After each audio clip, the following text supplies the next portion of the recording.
women's suffrage. The struggle to achieve equal rights of women is often true to have begun in the English-speaking world, with the publication of Mary Wollstonecraft's A Vindication of the Rights of Women. Not until 1893, however, in New Zealand, did women achieve suffrage in the national level. The United States, the demand for the enfranchisement of American women was first seriously formulated at the Seneca Falls Convention 1848, after the Civil War, as the pioneer suffragists began to withdraw from the movement because of the age. Great Britain.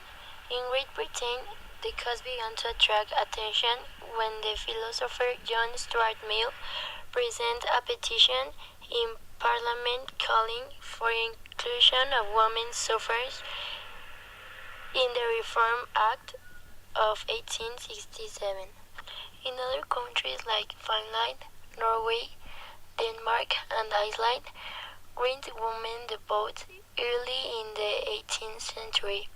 Other continental powers were quick to accord women the right to vote at the end of World War.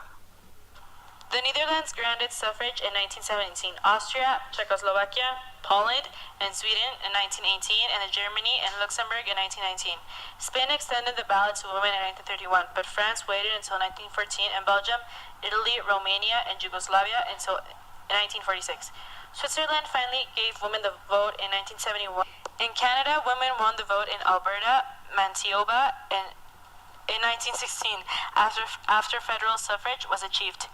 Women's suffrage was granted in 1929 in Ecuador and 1932 in Brazil, in 1939 in El Salvador, in 1942 in the Dominican Republic, in 1945 in Guatemala, in 1946 in Argentina. In India, during the period of the British rule, women were enfranchised on the same terms as men under the government of the India Act of 1935. Following independence, the Indian Constitution, adopted in 1949, established an adult suffrage. In the Philippines, women received the vote in 1937, in Japan in 1945, in China in 1947, and Indonesia in 1955. In the African countries, women and men have generally received the vote at the same time, as in Liberia in 1947, Uganda 1958, and Nigeria 1960. In the Middle Eastern countries, universal suffrage was acquired after World War II. In some countries, such as Saudi Arabia, there is no suffrage at all, and in other, such as Kuwait, it is very limited and excludes women completely.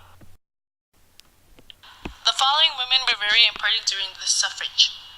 Susan B. Anthony. Susan B. Anthony was the best-known suffrage opponent of her time, and her fame led to her image being put on the US dollar coin in the late 20th century. Elizabeth Cady Stanton.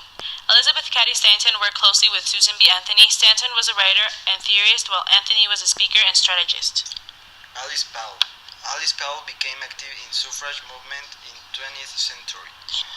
Emmeline Pankhurst and her daughters Christabel and Sylvia were leaders of the more confrontational and radical wing of the British suffrage movement.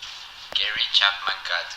When Susan B. Anthony stepped down from the presidency of National American Woman Suffrage Association, NAWSA, in 90, Gary Chapman Catt was elected successor Anthony.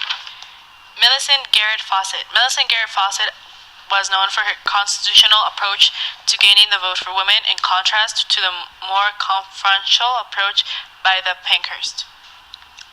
Lucretia Mott. Lucretia Mott was there at the beginning at the meeting of the World's Anti-Slavery Convention in London 1814, when Mott and Elizabeth Cady Stanton were relegated to segregated women's section. Lucy Stone. Lucy Stone was a leader in the American Woman Suffrage Association when the suffrage movement split after the Civil War. Lucy Burns.